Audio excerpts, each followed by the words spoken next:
something broke inside of me. I go, what? It felt like fake money. I used to steal almost every day for about a year and a half. I think I invested something like 120 grand in some crypto thing and lost it all. The more I give, the more I earn. Whether this year or the next year, it always comes back. You know, money is an energy, and I want to feel good with my money.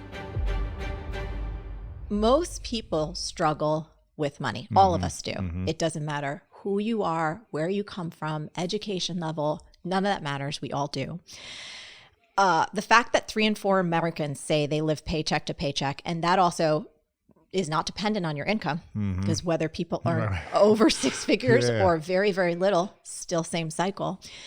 So many people don't have any savings and they feel so stuck. You say it doesn't have to be this hard. What do you think is the biggest financial mistake that's keeping people stuck? Man, biggest, it kind of depends on where each person's at, I think, financially. But I would say understanding their money personality style. People are not clear on what their unique style is. They have a style, they act in accordance based on their beliefs, their behaviors match those beliefs, but they're not sure why they think and feel that way around money. And when you can start to analyze and remember and recall your money story, all the different things that happened growing up, the things we saw our parents do around money, did they fight? Did they love each other? Did it flow? Did it feel scarce? Did it feel abundant? When we start to reflect on our money story and analyze our money wounds, that's when I think we can just have a better sense of why we show up the way we do.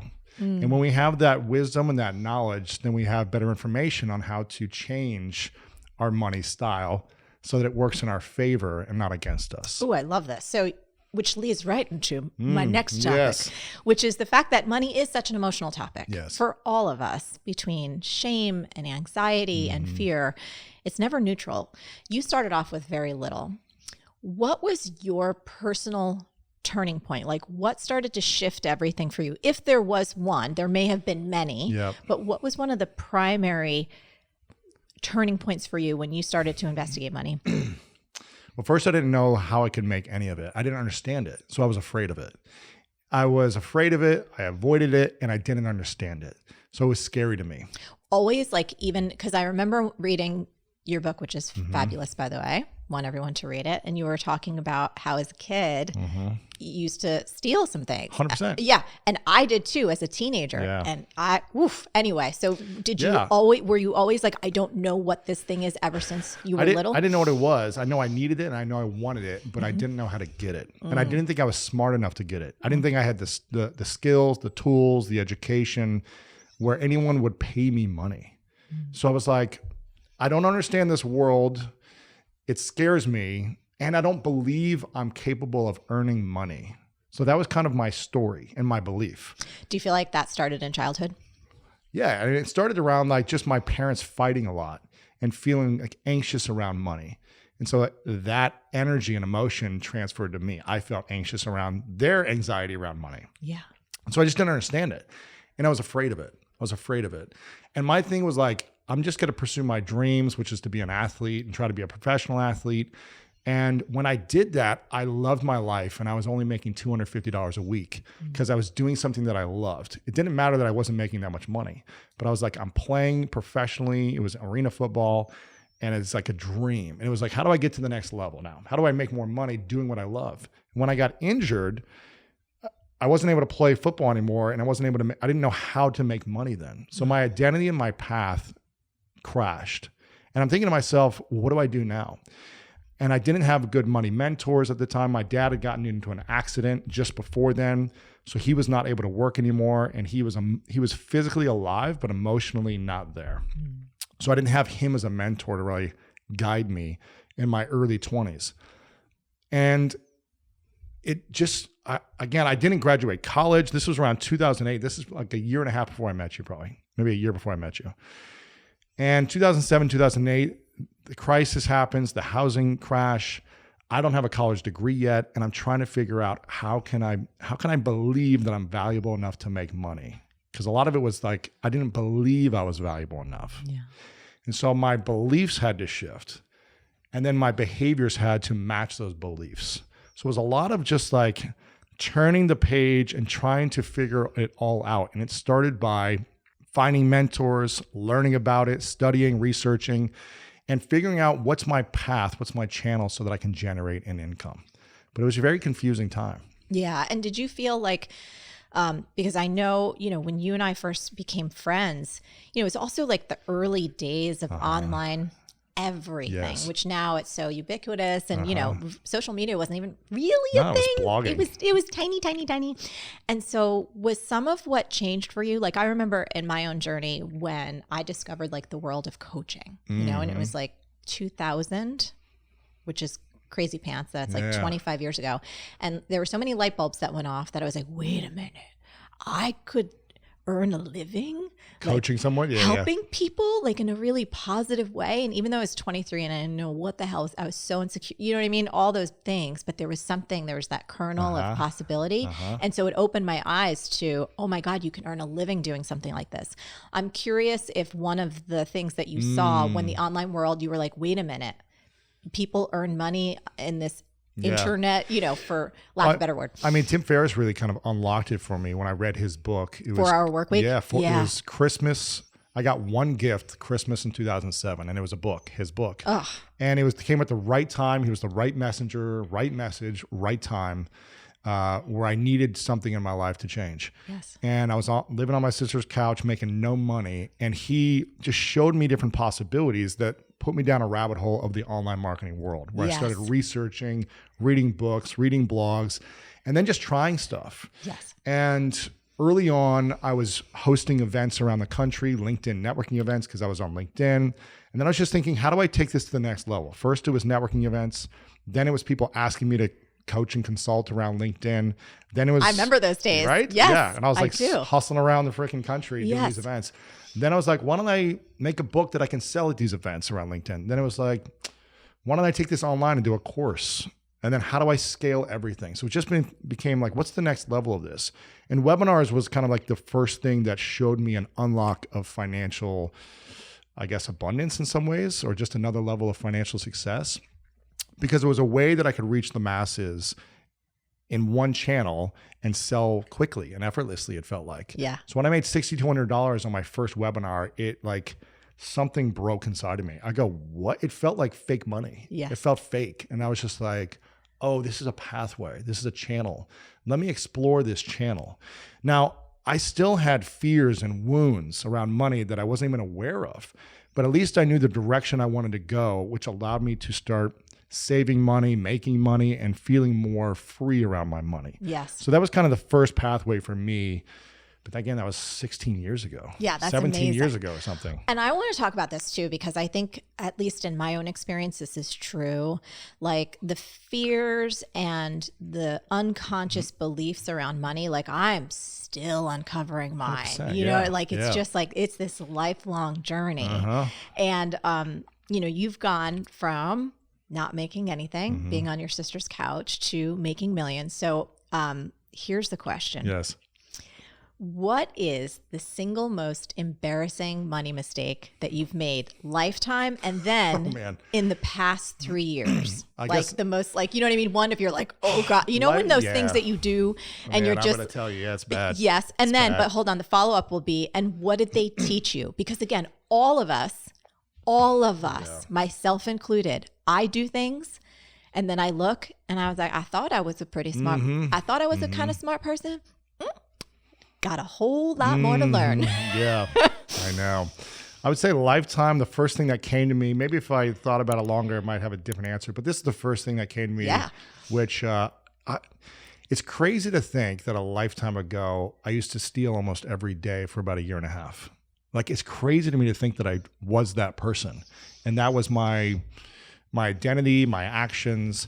Now, I wasn't stealing like cars or banks. I was like stealing candy bars, right? But for me as an 11-year-old, there was a rush around going into a store. This was pre-cameras, really. There was some cameras in stores, but it was like, I just felt very insecure about my life. I didn't really have any friends then. So it was trying to get validation, trying to get attention, trying to feel powerful, all these things. And for about 1.5 years, I was just like stealing candy bars or whatever I could at stores and felt very powerful. And I never got caught. But the one time I got caught was stealing money, stealing $25 actually, at one of my dad's client's house. He brought me along for like a client meeting. And my dad was, he had a good reputation in a small town in Ohio. What was he doing for a living? Selling life insurance. Okay. And for 33 years, busting his butt, like not making any money the first 20 years.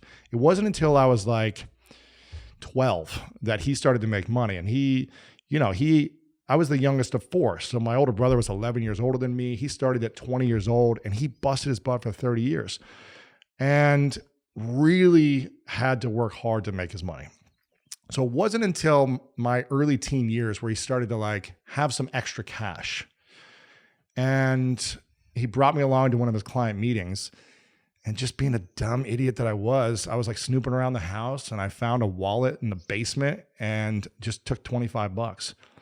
And that night, or early the next morning, it was like 3 or 4 a.m. My dad is like hovering over me in my bed. And he goes, so-and-so, said he's missing this money. Did you take it? Now it's like 4 a.m. and I'm like waking up. I'm like, am I dreaming? What's going on? But I just lied. I said, no, I didn't take it. Now I had a friend with me and he was my accomplice in this, thieving strategy where it was a $20 bill and a $5 bill. And he actually took the 20 and I took the 5. But I was like, I'm not going to say anything and hopefully he doesn't say anything. But he called my friend's mom like early that morning and he told on me essentially. He said, yeah, I did it. And I still feel ashamed today, just like my dad, the disappointment, the shame of him looking me in the eye and just being so disappointed in me. And it was the longest hour car ride of my life. He took me there later that afternoon and I had to go take this money back and say, I'm sorry. And look, this guy, he was a farmer, this guy, a farmer that was using the money to like buy feed for his cattle or something the next day. And the disappointment on his face, I still see it. And since that day, I've never stolen a thing. And it's like, if I even think I've taken extra, I'm like, take it back. It's like, I'm just like, man, I never want to feel that way again. So for me, the lesson from that was it doesn't feel good to be out of integrity and out of alignment, and specifically around money. Yeah. And there was also a wound that I had for many years with that, where if I felt like someone was taking advantage of me or stealing from me, it triggered me as well. So for many years, I was affected by that wound. Not only that I tried not to do the wrong thing, but it triggered me when I felt like others were taking advantage of me. And I had to learn how to have peace around that, specifically in the last couple of years as I was diving deeper in my own journey of healing my money wounds, because I haven't mastered this either. That's why I did the book, right? Yeah. So that was one that was a big lesson for me and one that really woke me up and helped me become a better human in my teens, right? So it was like a painful thing, but it helped me get back on track. And in the last 3 years, I would say, I think I invested something like 120 grand in some crypto thing and lost it all. And I got excited in like the rush of like the NFT crypto world or whatever. And someone said, hey, get into this.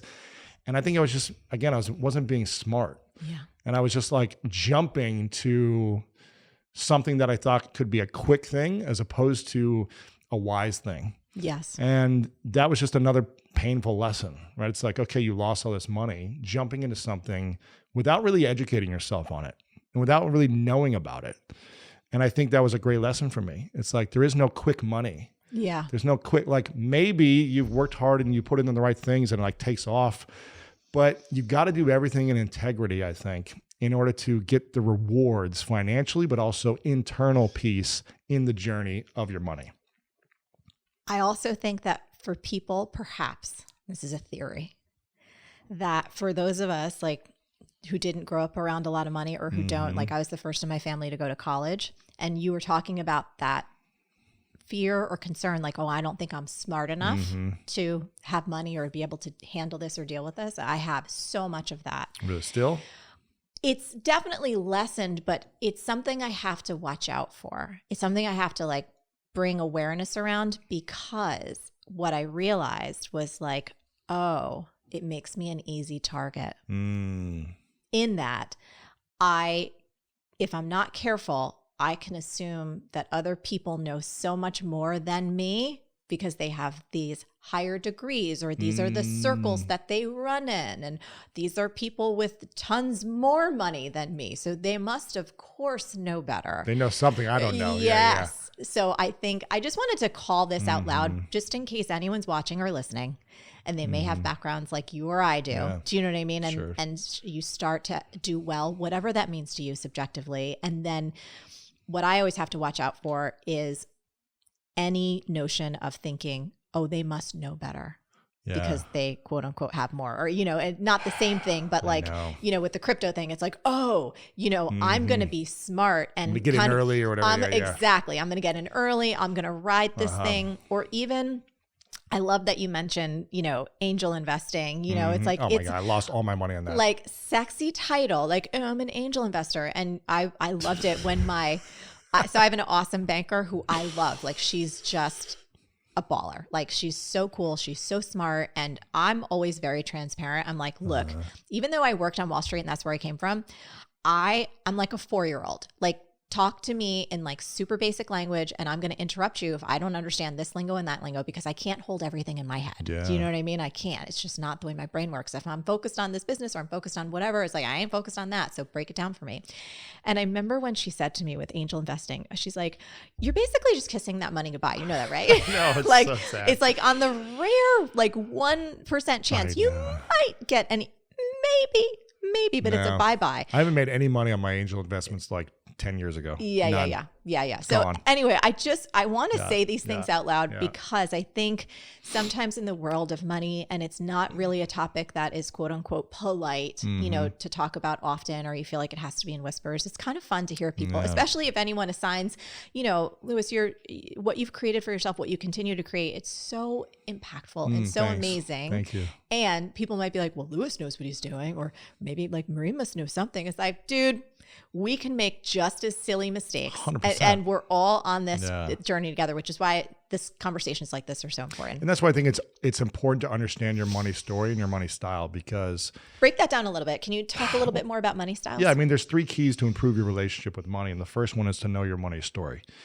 And what that means is reflecting on your past and all the things that you can think of. Like, what's the first memory when you think about money? Like, what is that? What are the things that you heard growing up about money? Are there any painful moments that you had around money? What are the wounds that you had? For me, stealing money, someone stole money from me as well. My parents fighting, the conversation, the language that was used. Like, understanding that will just give you a better frame of how you think and what you believe. And your beliefs will help dictate your behaviors. So if those things are all happening, it's just going to give you awareness. So the first thing is to know your money story. The second thing is to really reset your money mindset, because you have a mindset that's just based on programming on your experiences. You haven't decided it. You've just been kind of given it, and you've allowed it to be that. But it doesn't mean it's always working for you. It doesn't mean it's serving you at the highest level. And if money were a person, Marie, and money walked into the room right now, how would you greet it, and what would you think about it? Well, I'm crazy pants. I love money. I've been talking about this for a really long time. Like, I'd run up to money and like French kiss it, and you know what I mean, tackle it on the floor and wrestle in a good way. Yeah, in a healthy way. In a healthy way. And it's interesting. I asked someone close to me this. I said, "What if money walked in the room and you were at a party? What would you do?" And they said, "I would run over to the bar. I would hide and avoid it. I wouldn't look it in the eyes. I would be afraid of it, but I would use and abuse it when I needed it. And I would ghost it, and I wouldn't reply back to it." That's always the recipe for a great relationship, right? Ain't it? And I was like, interesting. No wonder you're like having some challenges with money. It's like, if you could humanize money and you could create a relationship with it, it's more of like analyzing, what is my relationship? What is my mindset with my relationship to money? And does that work for me? Yeah. It doesn't make it right or wrong, good or bad, but does that work for me? And the third key to kind of improving the relationship with money is to allow yourself, once you know those 2 things, is to prepare for more money. And it's hard to earn more money if you have a toxic relationship with it. We're probably going to sabotage it. We're probably going to feel more anxiety when we have more. We're not going to feel ready for it. And I think that's really the key. You don't want to earn more money if you feel anxious or avoidant or insecure about money. You want to have a healthy French kissing relationship Yes, with money. you know what I mean? me. You want to jump on it and hug it and celebrate it. Totally. Yeah.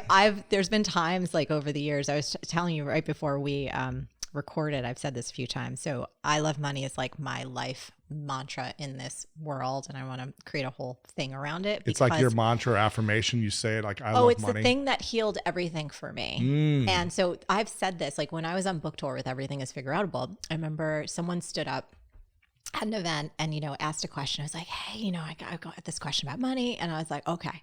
I was like, let me tell y'all. And there's like, I don't know, a couple hundred to 1,000 people in the audience. And I said, I love money. And Lewis, it was like a fucking record scratch. Like you could just see, like I heard crickets and people's eyes almost popped out of their head. Dude, like, is God going to strike her down? Do you know what I mean? Because I said it with such confidence and love. And then I was like, don't you all love money? They're like, yes. And then it was like an eruption because people are so afraid to say it. But it's a similar philosophy. Like we're so aligned on that. It's like if I love money and not love it above people, but literally pour the energy of love into my financial life, it heals everything. So my philosophy is love is the answer to every problem, including money. Right? So it's the same. So the whole notion of like French kissing it is just, I'm playing. No, I love that though. But but it's similar to that. I love that you asked someone and they were like, oh my goodness, I would, hide from it. And then I'd use it and abuse it. Well, then it's just to let you know there's a wound. Yeah. And if there's a wound, it's hard to create from a space of love because we have something that's hurting us. Yes. And until we heal that wound emotionally, psychologically, the relationship, whatever it may be, it's hard to create abundance. Yeah. We're living in some type of fear, some type of scarcity, some type of abandonment, guilt, shame, some type of lower energy frequency. And it's really hard to create something magical or to feel abundant with money if you have that energy holding you down. Yeah. And energy, the emotions that we feel around money create our energy. And our energy dictates everything, how we feel about life.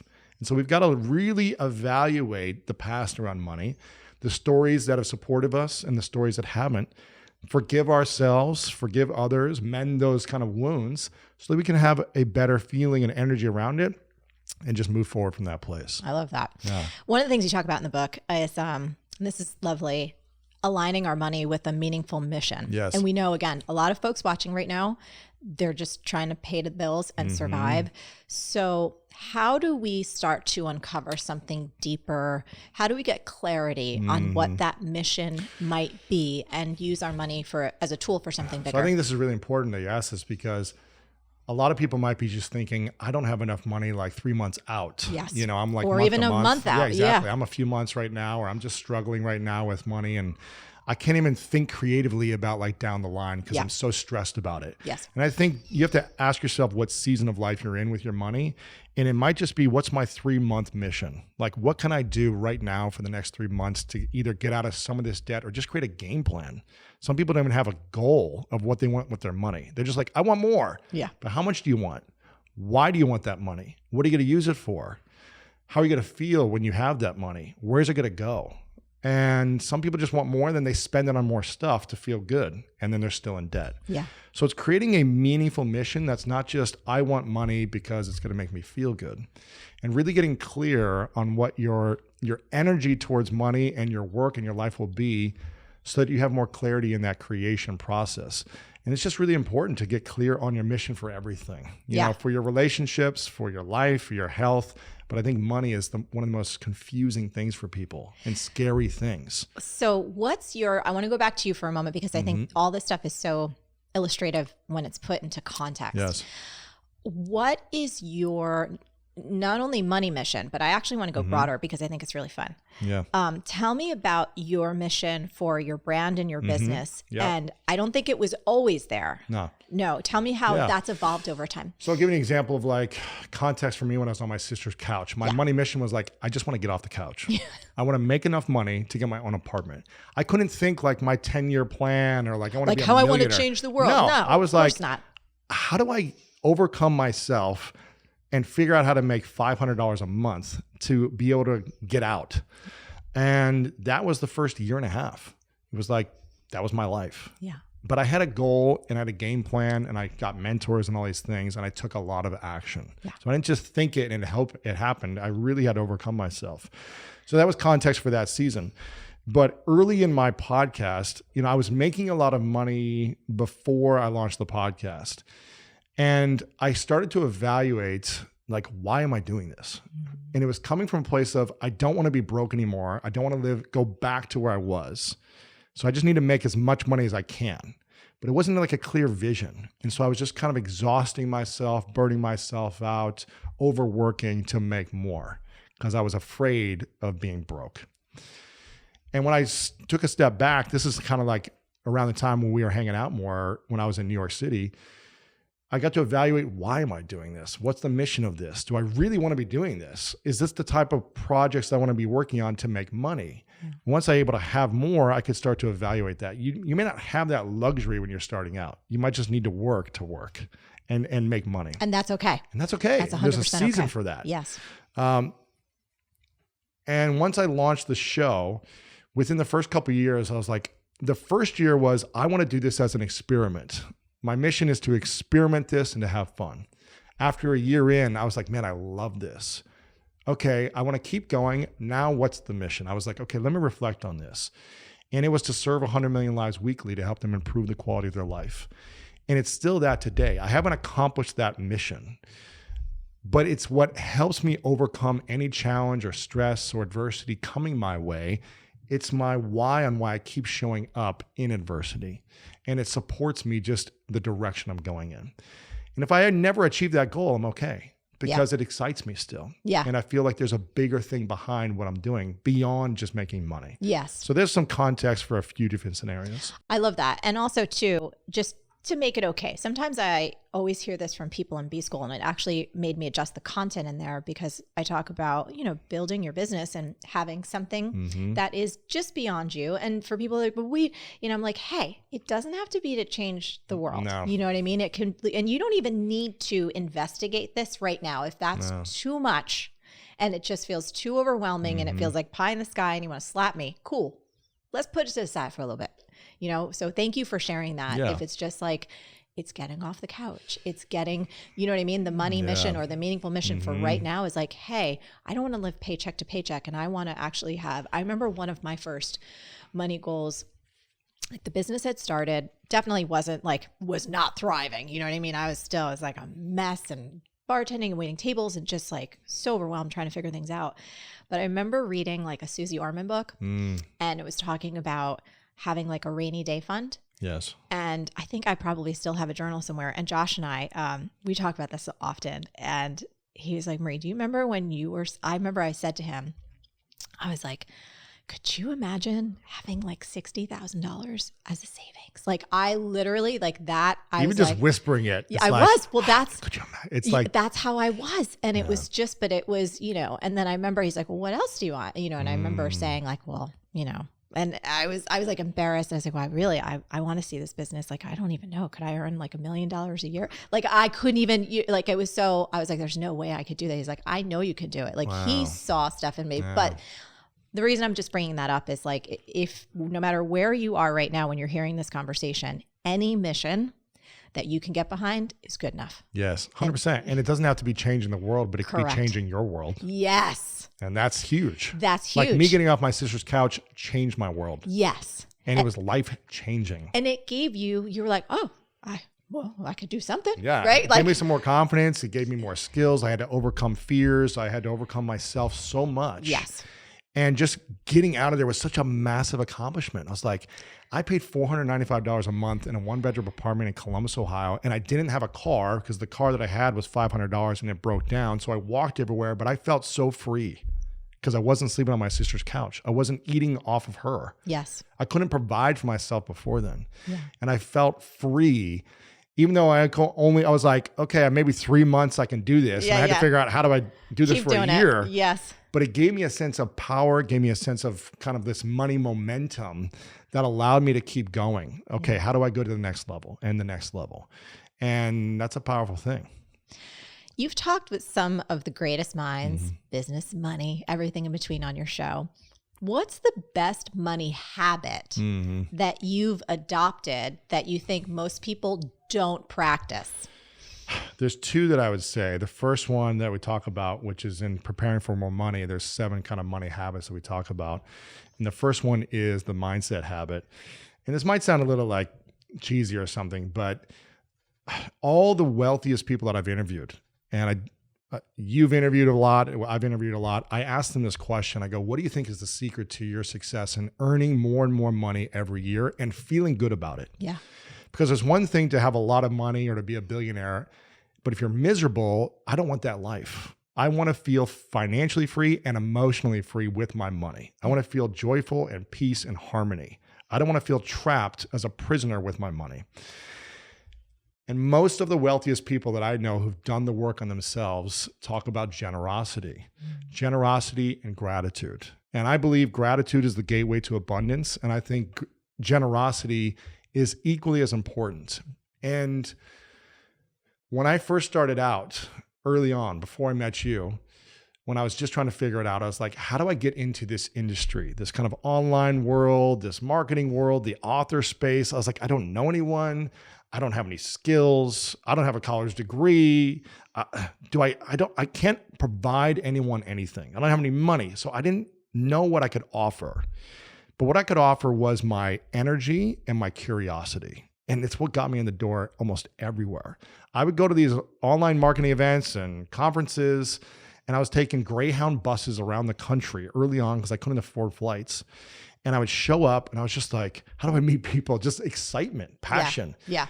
And I would meet people and I would just ask them questions about themselves that I was fascinated about. Just these kind of like curious, dumb, childlike questions. And at the end of the night, people were like, you're like the most interesting person here. And I didn't even say anything. I just asked a question and I was present. And I think that presence was power. And those individuals wanted more of that passion, that energy. And they gave me opportunities because I could bring something that they valued. So I had to learn what my value was, what these kind of inner hidden skills were that I didn't even know were skills.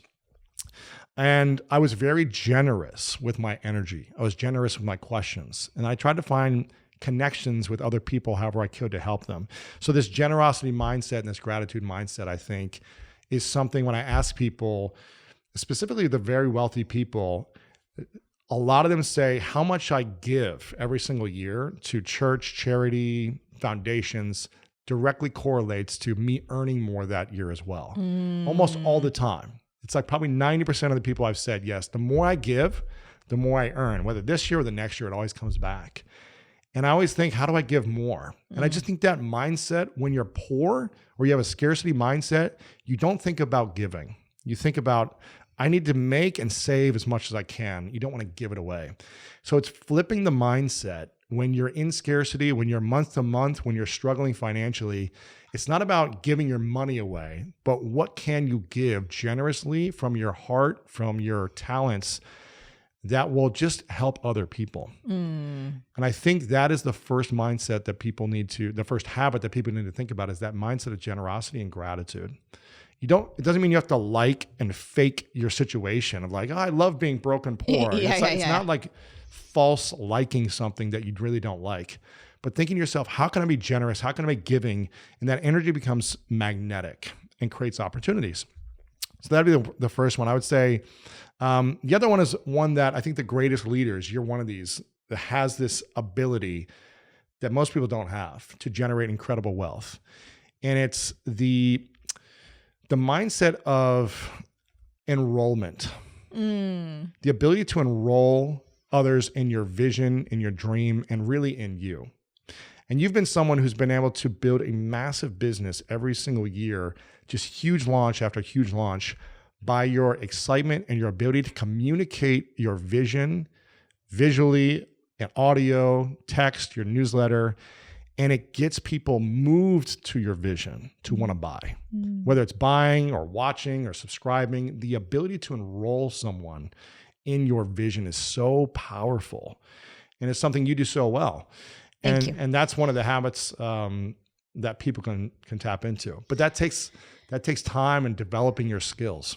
Well, thank you for that. I also love the focus on no matter what the circumstances are right now or the balance in the bank account, the notion that each of us, has resources within us of energy, of attention, of curiosity, of compassion, of empathy. All those things don't cost anything. Free.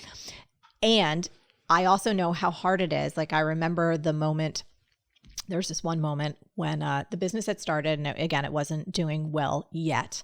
And it was just like me opening my checkbook and it was like a single digit and just like the panic and the shame, like all those things that most of us, again, if you weren't born with a lot of money, which is most people that watch the show, you've experienced that. And I know it's really hard when you are in fear and scarcity and it's a survival mode. It's really difficult to think like you have anything to give. It feels impossible. It does feel impossible. So we just want to say that out loud. Yeah. And it is possible. 100%. It's like if you can just get like a tiny little toehold into just some aspect. Little wins here and there. Tiny. Yeah. Yeah. Little wins. But that habit's called the magnetic habit. And you don't have to be an extrovert or outgoing to be enrolling. Yeah. But you have to figure out what your skill is in order to communicate your vision in some way. Yeah. And that could be one-to-one interactions, one-to-many. It could be text interactions, audio interactions. But you have to learn how to communicate somehow to someone to get something that you want. Yeah.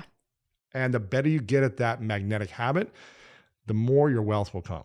Okay, let's get real. If we were to go through either your personal finances or your business finances right now, what's something we might find that would surprise people? Something you might find that surprises people is I've invested in whole life insurance for like 15 years for my future kids that I didn't have. My future wife, my future kids back in my 20s. My late 20s. I spent a lot of time getting low premiums and the best rates for my future self. Oh my goodness. Would you think that's from Dad? 100%. Yes. Because he would always talk about the value and the opportunities from that when I was in my teen years. So he's like, make sure, when you start making money, put it into life insurance. So when I was like 26, 27 and whatever it is, when I started making money, I was like, all right, I need a policy for my future self. And whoever's going to be in my family. I just got married a week ago. Wait, it was just last week? A week ago. Oh my God. Yeah. Congratulations. Thank you. I need to hug your wife. I haven't seen her in so long. Okay. Yes. I just got married a week ago. And one of the, when I first started dating her with Martha, I was like open to her about like my money and my finances and really open early on. And she's very successful and she's done like 40 movies and she's made a lot of wealth herself. So we were open about things early on. And one of the things that I told her was like, listen, if we end up doing this, if we're, in the dating phase, I was like, if something ever happens to me, this is how much money you're going to have. And if we have kids, you're automatically going to have that money from just life insurance. And I was like, I've been thinking about you and our future kids 15 years before I met you. And I think that's, some people, they believe or don't believe in life insurance or whatever, and it's fine. But for me, I wanted to think of, and it's like you're doing something that you don't get. Like I was almost being generous to my future wife and children that I get nothing in return. If I die, there's no benefit to me for having life insurance. Right. It's only for someone else. Right. So it's the ultimate mindset of generosity. Yes. There's zero benefit to you. Now you could use it of like leveraging it or taking out loans or something, but it's not something I think about. So that'd be one thing. The other thing would be years ago, I created like a foundation for my, like a fund that's a special fund just for nonprofits. And again, I really believe, we've supported a lot of the same charities together for many years. Pencils of Promise and different water organizations, and all these different things. And we were doing this, 13, 14, 15 years ago together, right? Yes, and it's something that I'm sure you keep doing and it's something I keep doing. And I just, I created a fund, a foundation within my name that I put money in every year that I have to give away. And some years I do better than others and I still put money in there. Yeah. And I just think it's creating that generosity muscle is a good thing. Whether you're making more money or less money or you have good years or bad years. And which everyone has both. Yeah. And just thinking, how can I be generous? Yeah. And how can I set up things automatically to serve other people? And again, if you're living in scarcity or month to month, you may not be able to think that way at this moment. But you could think, how can I give 2 hours a month to someone, a friend, or something, or my church or a charity, whatever, of my time. And you could use your time as money as well, because your time is money. So for me, those are a couple of things that I do that I think are valuable to me, because at the end of the day, I know you talk all about all this stuff. Money is an energy, and I want to feel good with my money. I want to love my money, and I want to love myself fully. Yes. And I want to love the money that comes in, and I want to love the money that goes out, whether it be bills or taxes or charity, all of it. I want to appreciate it. And I used to not appreciate the money that went out. When I was like, why am I spending this much on taxes? I would complain about money. Why am I spending this on this bill? Why am I spending on this bill? And I realized it just wasn't a good energy. And if I want to have more harmony in my life, I have to have better energy on things that come in and come out. Yeah.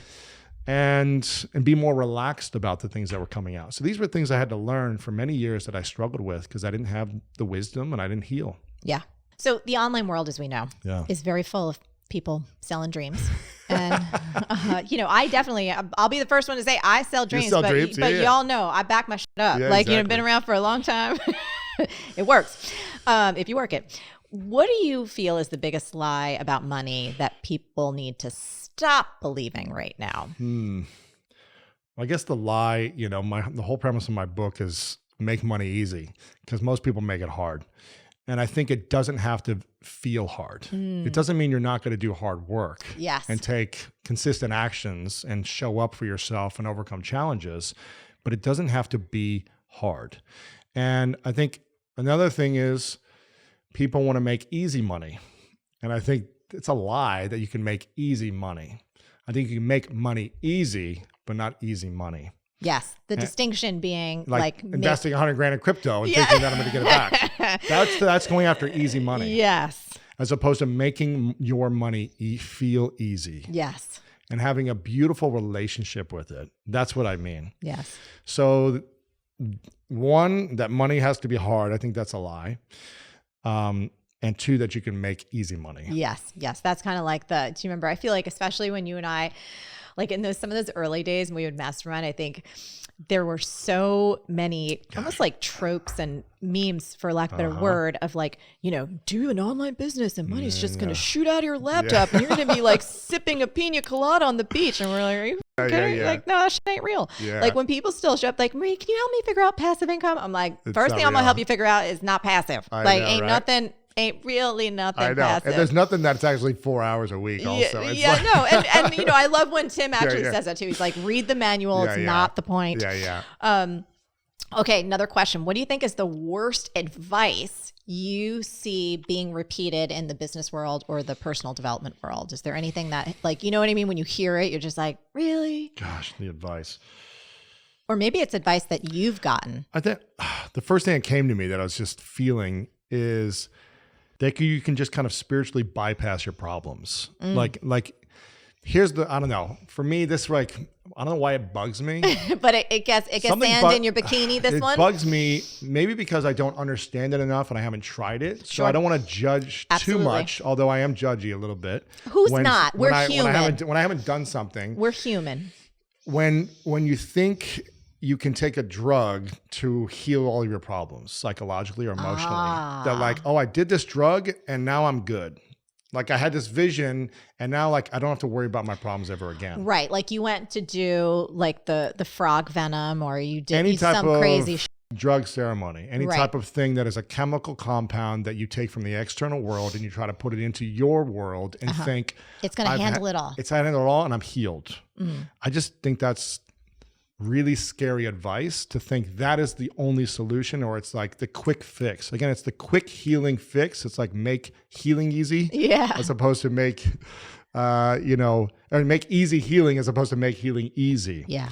And my journey towards healing has been a decade plus, and it's unlocked new levels of peace. But it doesn't mean it's like it happened overnight and it was just like effortless. It was a consistent journey, and it still is. Yeah. And I think realizing that healing doesn't happen overnight. It's a journey. And there's no way you can spiritually bypass something from a chemical compound of years of trauma or wounds. Yeah. I love it. It's like Lewis getting fired up. I love it. I don't know why. Listen, no, it's okay. We'll come back in another couple of years and be like, oh my God, I figured that one out. Yeah. So success in any field comes with hidden costs. It always does.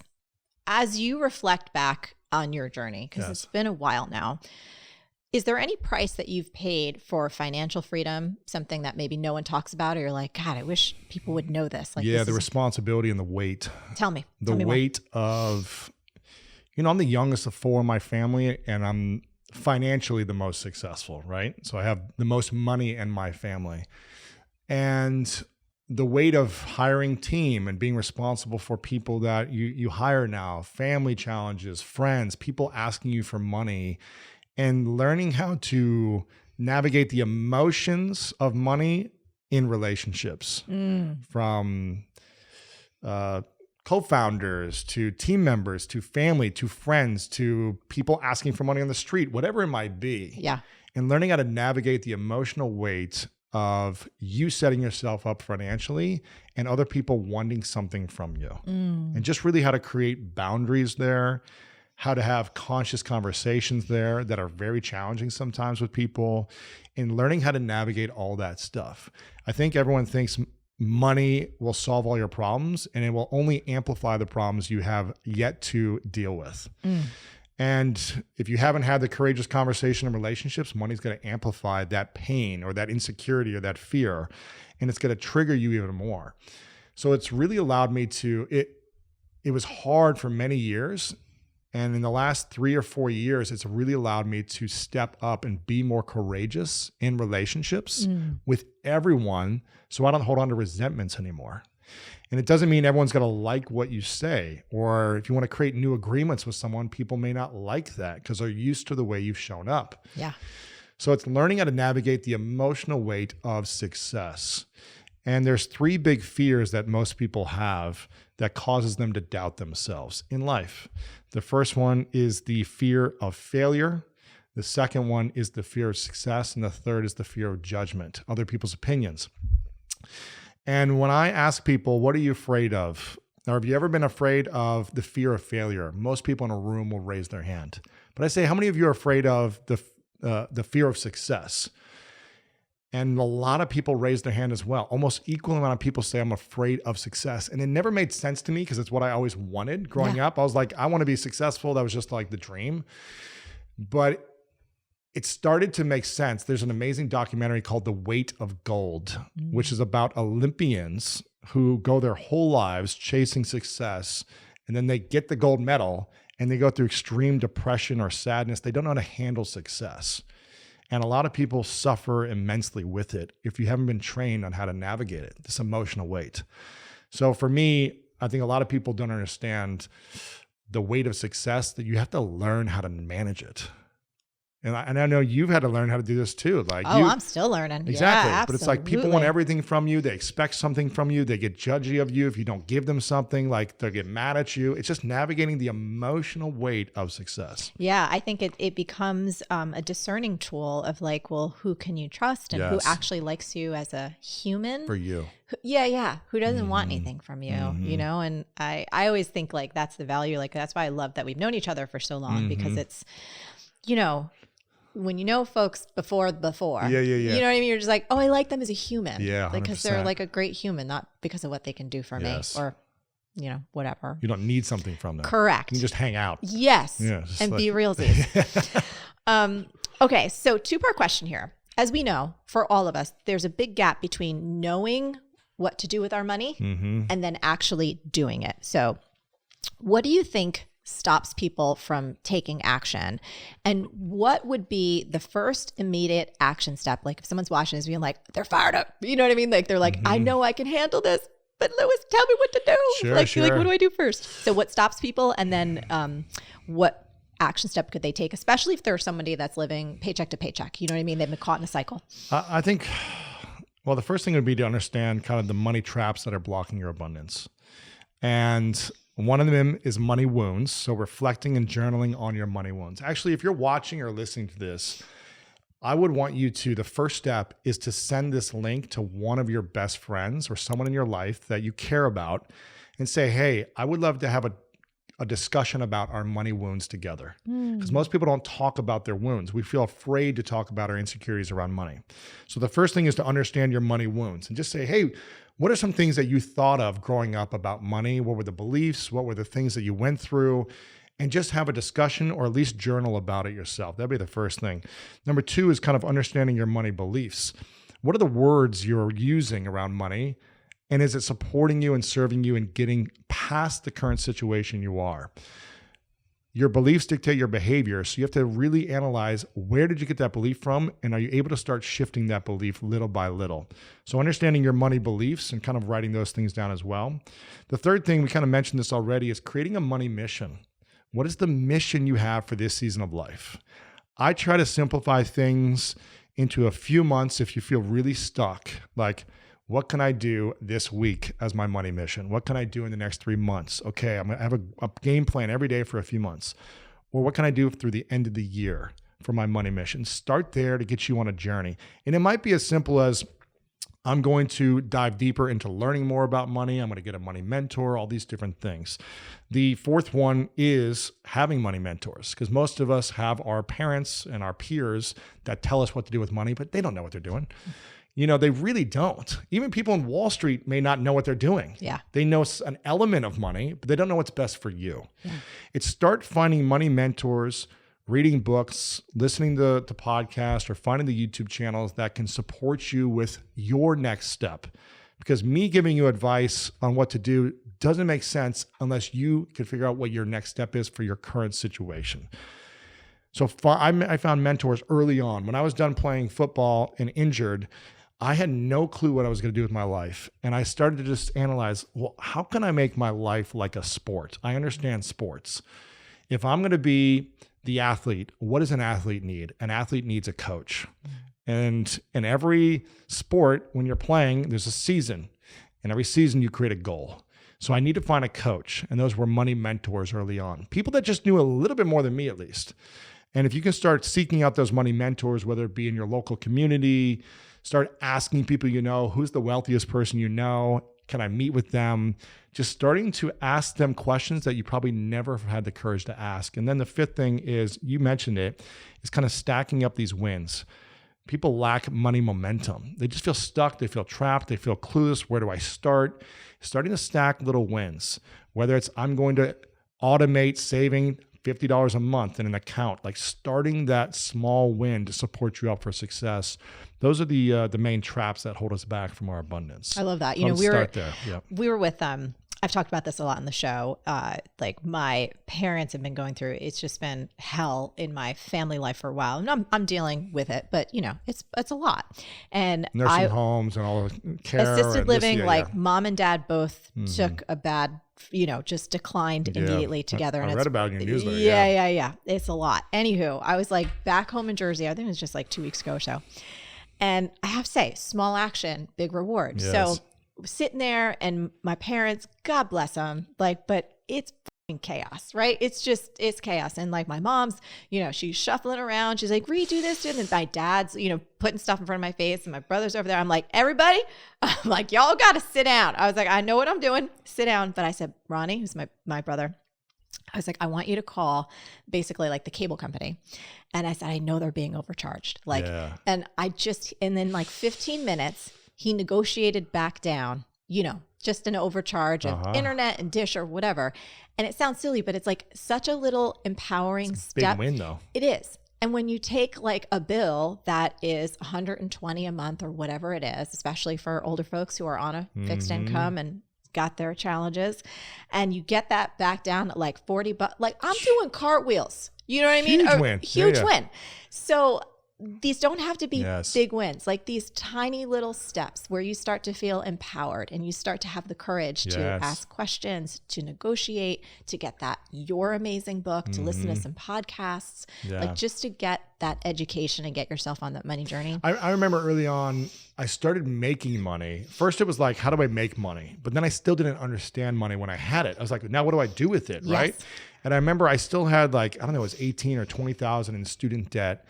And I remember I don't understand money still. I'm getting the courage on how to make it, and I'm getting some momentum there. But now what do I do? And I literally, this is around the time when I saw Ramit Sethi's book, I Will Teach You to Be Rich. Go Ramit. And I've told him this many times.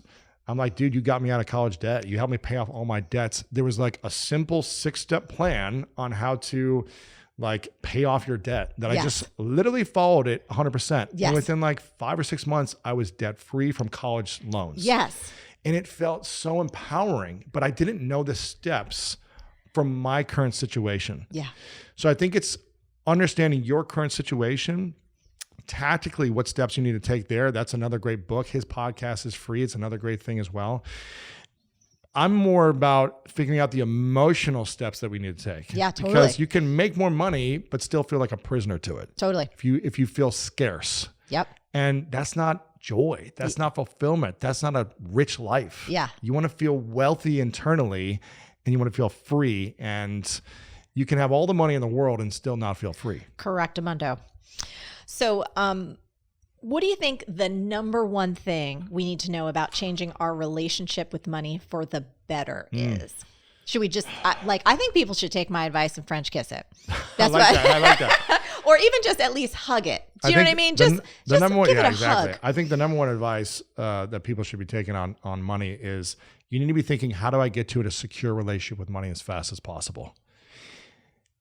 In the book, I have an assessment to see kind of your money personality style. And it's like, there's no right or wrong, good or bad style. It's just an assessment to see where you're at and ask yourself, is this helping me at the highest level feel peace internally with money?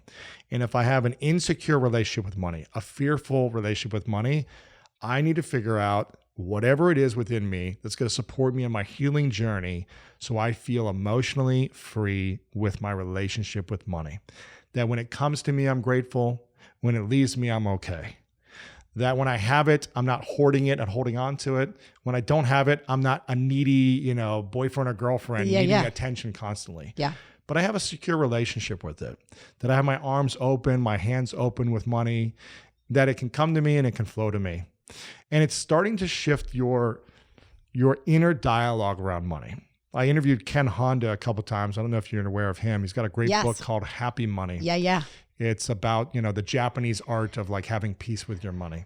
Sold 10 million copies. And Ken told me that every time he gets money, he says thank you. Yes. Internally. Or he might say thank you to the money as well. But he says thank you. Whether it's payments coming in his bank account, he'll open it up and he'll see the payment. He says thank you. If someone's handing him money, he thinks thank you. He's grateful when money comes in, and he's grateful when money comes or leaves as well. He said, thank you for being here. Where do you want to go? Do you want to go in my bank account? Do you want me to give you away? Do you want me to donate you? Yes. Do you want me to spend it on something for my pleasure? Do you want me to invest you? Where do you want to go? Yeah. So he directs it somewhere when it comes in. He doesn't just keep it and hoard it, and he's not afraid of it. And I think it's changing our inner dialogue with money first will set you up for so much success and freedom. And the goal is to create freedom with money. With the money you don't have, the money you have, the money you're going to make. It's to have a beautiful, flourishing relationship. Like you said, if money came in, you'd give it a French kiss. You'd hug it. Woo! And if it left, you'd say, have a great day. Totally. You're not Absolutely. like, don't leave me. Right. You're like, hey, have a great day. I'll see you tomorrow. Yeah. And if we could have that at every level and stage of our money journey, it will be a more rich life. And that's what I want people to know. I love it. I have this crazy little habit that I do. A couple things. One is every time, you don't sign as many checks anymore, but this was before everything got electronic. I would always say, there's always more where that came from. When it goes out the door. That's beautiful. There's always more where that came from. And I still do this to this day, and people think I'm nuts. But I'm walking around New York City. Finding money everywhere. I find money everywhere. And I pick it up. Me too. I did today. I never say, this is the mantra, I never say no to honest money. Yeah. I was like, oh, you want to be with me. I don't care if it's a penny. I don't care if it's whatever. If I'm on the beat, you know what I mean? I was like, woo! If there's nobody around and it's clearly, you know what I mean? It's not like somebody didn't just, they just dropped it and you took it. No, I give it back. But if it's just hanging out, it's like, wants to be with mama. I'm like, I'm taking it. Absolutely. I'm going to take care of you, baby. And say thank you for coming to me freely and abundantly. It's like, what's your money mantra? What did you say it was before? Oh, there's always more where that came from. That's beautiful. I love money, and again. I love money. And I think. And money loves me. Oh, yes, it does. Yes, it does. But imagine saying to yourself, your internal dialogue is, I don't like money. I don't like people with money. I'm resentful of that person. How did she get that money? How did they get this thing? Like, if you have that inner dialogue, why would money come to you? Why would money love you? Well, I also think too, I mean, I remember I had to navigate, speaking of my parents, again, God bless them. I love them to pieces and they drive me freaking bonkers, like most people's family do. Yeah. We got it all in one nice big bowl of mishmash. And I remember like my mom can be, she's still alive, God bless her. I hope she stays alive for a while. We're trying to keep that going. But there's been a couple times where she's rough. Like she can, she can say some things. And there's been like a couple of daggers in the rich zone. Do you know what I mean? When we've had some, and it's like, really? Of her towards you. Yeah. But then when it's, you know what I mean? And it's like, okay, that's what you're thinking. But I know how she grew up. Yeah, she grew up in poverty. You know her money wins. Absolutely. Doesn't make it right what she says. No. You got to create boundaries sometimes. Yeah, that's all right. I'm like Matrix. You're like, all right, see you later. I'm pro level. Like it doesn't hit you. No, not anymore. It used that's to. Good. But my point is that I think for so many of us, some of those messages, and again, I'm not judging my parents or make them wrong. It's like, because they were taught that, and they were taught that. That's their money story. Absolutely. And it's their money style. Yeah. And it was handed down and handed down. So no one's at fault. But to your point, it's like, okay, the negative toxic relationship needs to stop somewhere and it needs to stop with you. So it's like, and I think you're, I don't know your exact mission if there's a one statement, but I know your essence of your mission is to help people. Yes. And to be of service. Yes. And to help people be free in their business and also free in their life. Yes. And feel better in their relationship to themselves and to others. And that's the whole thing that I want people to know is like, money doesn't have to be hard. Yeah. Money can be easy. And it starts with your relationship with it. Yes. And that's the key. This is such a fun, amazing book. Congratulations. Thank you. Congratulations on the wedding. Thank you. I can't wait to see those pictures. It's my ring, Yeah, it's gorgeous. It's clean, I have so many questions. We're going to talk about that offline. Everybody, you need to get Lewis's new book. He gave me a little gift money, which I always say yes to. It's fantastic. Make money easy. Lewis, this is wonderful. Thank you for making the time to come on. I appreciate you. Yeah. Hey, if you loved this video, you need to watch this one next. Trust me on that.